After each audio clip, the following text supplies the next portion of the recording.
and ask his daughter Irene to join me as Commissioner Manfred reads the inscription on Gil's plaque.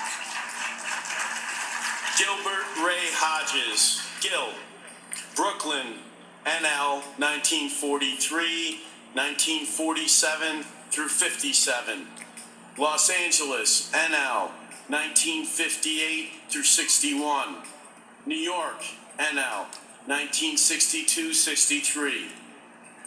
Cleanup hitter and foundational cornerstone of the celebrated Dodger teams that won 7 National League pennants and 2 World Series over 13 seasons in the late 1940s and 50s.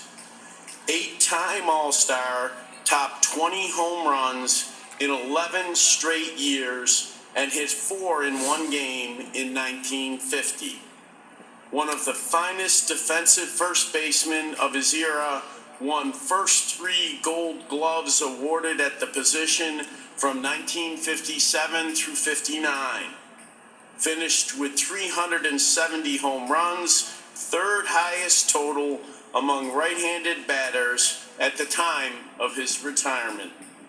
Managed Washington and New York for 9 seasons from 1963 through 71, leading Miracle Mets to 1969 World Series title.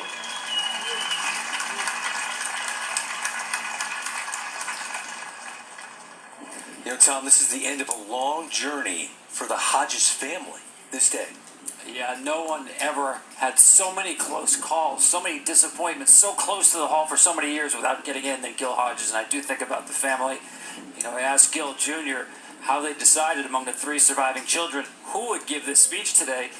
He told me, Irene said, "It's mine." Nobody argued. Well, the first person that steps up probably has a lot to say. So we're looking forward to hearing Irene Hodges' speech regarding her late father, Gil Hodges. Gil Hodges could have been in as a player. Oh, when he retired. Very similar to Joe Torre. He was 11th all-time in home runs with 370. One of the great sluggers of his generation.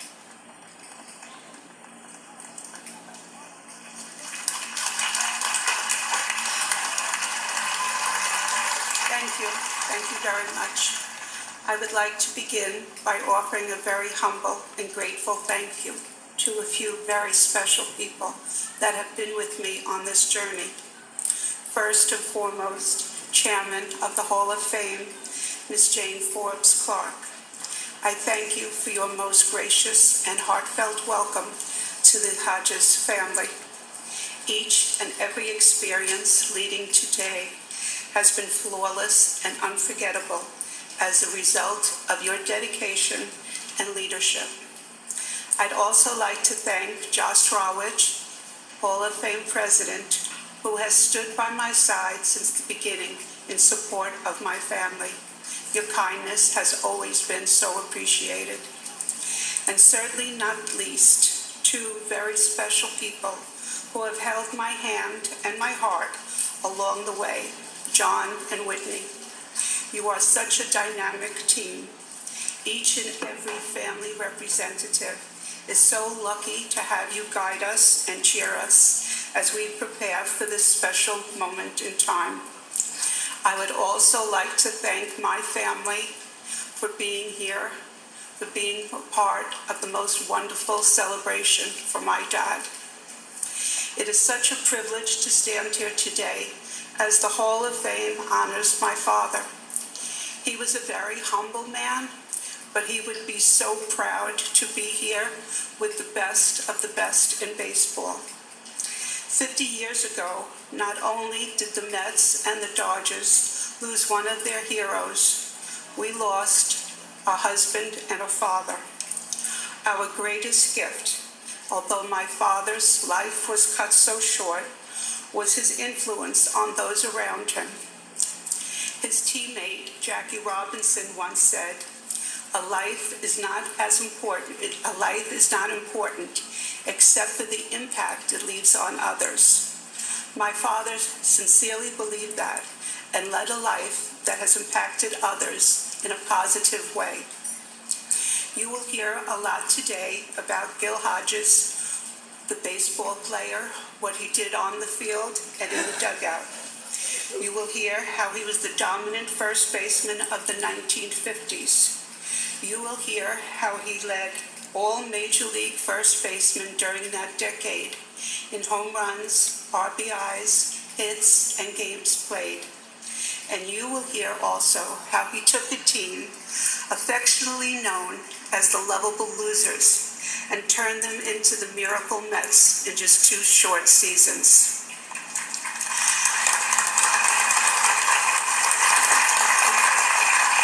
But I am his daughter, and I am here to tell you about the man he was. Nobody loved the game of baseball more than my dad. He worked tirelessly to make it to the major leagues. He achieved his dream, appearing in his first game with the Brooklyn Dodgers in 1943.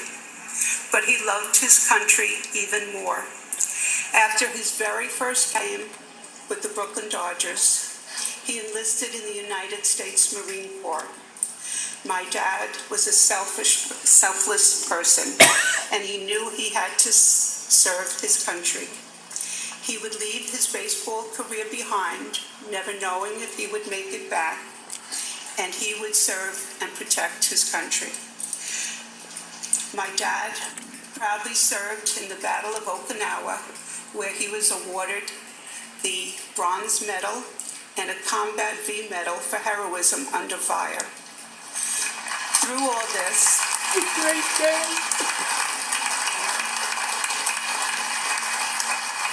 this, my father never lost sight of his faith and his love of people. During his time in Okinawa, he would befriend the Japanese children who were so frightened by the American soldiers. My father would gather the children from the village along with his fellow Marines and teach them baseball. It gave them some joy back in their life where the war had robbed them of. Later on, when Jackie Robinson became the first African American to break the color barrier in Major League Baseball, nothing was more important to my dad than giving Jackie all of his support. We were like family with the Robinsons. Jackie's kids played in our house, we played in theirs. My dad were not only teammates with Jackie, but they were family. My father made everyone feel comfortable and accepting of Jackie when he came to the big leagues. Recently, I heard a story about my dad, which I believe shows the support Jackie had from his teammates. During a game, Jackie was being heckled by the opposing dugout nonstop. At one point, my dad had had enough of that. He put down his glove, he went to the top step of the dugout and said, "If anyone else has anything to say, let them come out here right now and we will settle it." Needless to say, nobody came out and no one said another word.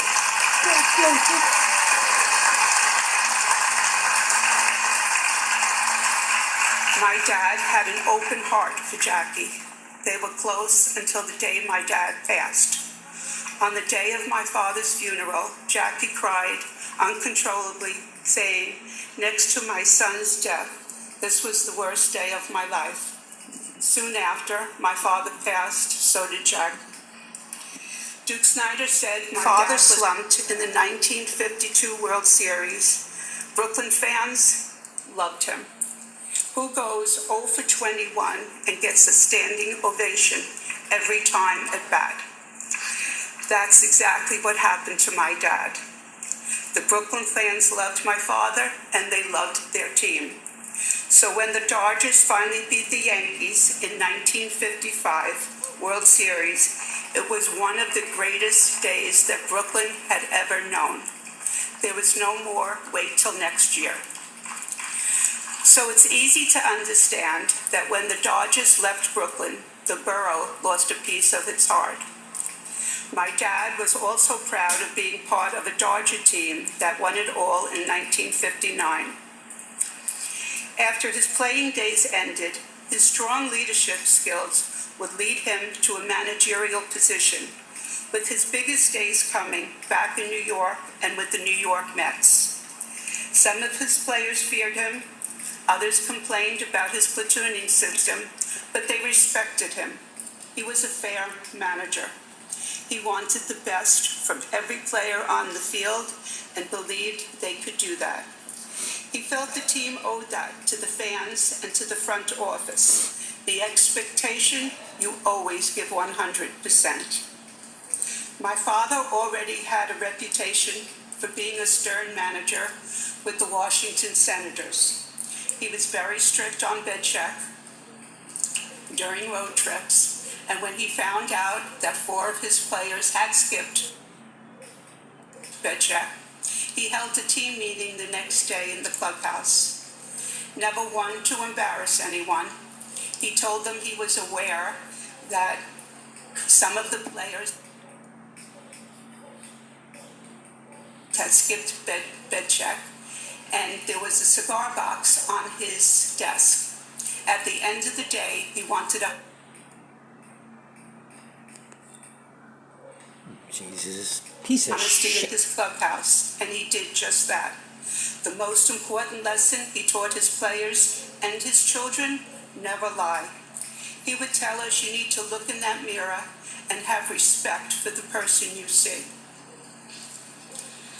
I know there are many here today that would agree that my father's finest hour was managing the Miracle Mets of the 1969 World Series Championship. His immediate reaction to my mom: we did it. We brought the championship home. And that's how he felt. He truly loved his team, and he loved managing them. He knew how good they can be and how successful they would be. And now they believed it. The great Met pitcher Jerry Koosman said, Gil Hodges was the most important part of our '69 Met team because he made us believe in ourselves. The '69 Mets did what nobody thought could be done, and that made my father so proud for his team. I am proud today that we have 4 of our amazing Mets with us to honor my dad: Cleon Jones, Ed Kranepool, Art Shamsky, and Ron Swoboda.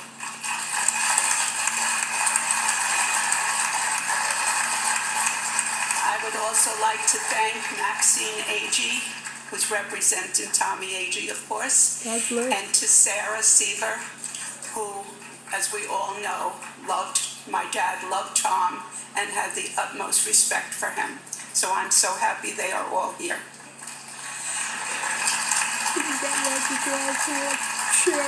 I would be remiss if I did not take a moment to thank the most outstanding Met I know, and that is Jay Horowitz and his lovely lady Linda. Thank you both so much for all you have done to help celebrate this very special time in our family's lives. My mom loves you both so much. Your daily calls brighten her day, and we love you both so much. My dad's humility, ever present. In his office, right after the big win, my mom said to him, Gil, call your mother. She must be so excited. My dad's reply, Joan, that's a long-distance call. I don't think I should make that from the office. I'll wait until I go home. Here, he had just achieved a miracle of all baseball miracles, yet he would only do what he thought was the right thing. That was my dad. Today, I am especially happy for my mother. When the call came from the Hall of Fame, and I heard, this is Jane Forbes Clark, and it is my honor, I began sobbing, probably as much as I did when I lost my father.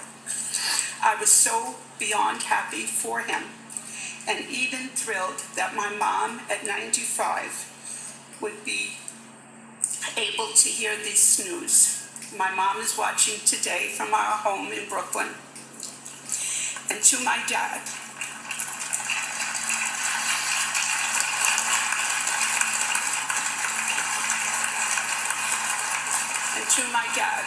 I love you so much, and I miss you every day. And I know you are smiling from heaven, now with our sister Barbara, who we miss unbelievably. And without a doubt, I know you're celebrating with Tom and the boys of summer. Thank you.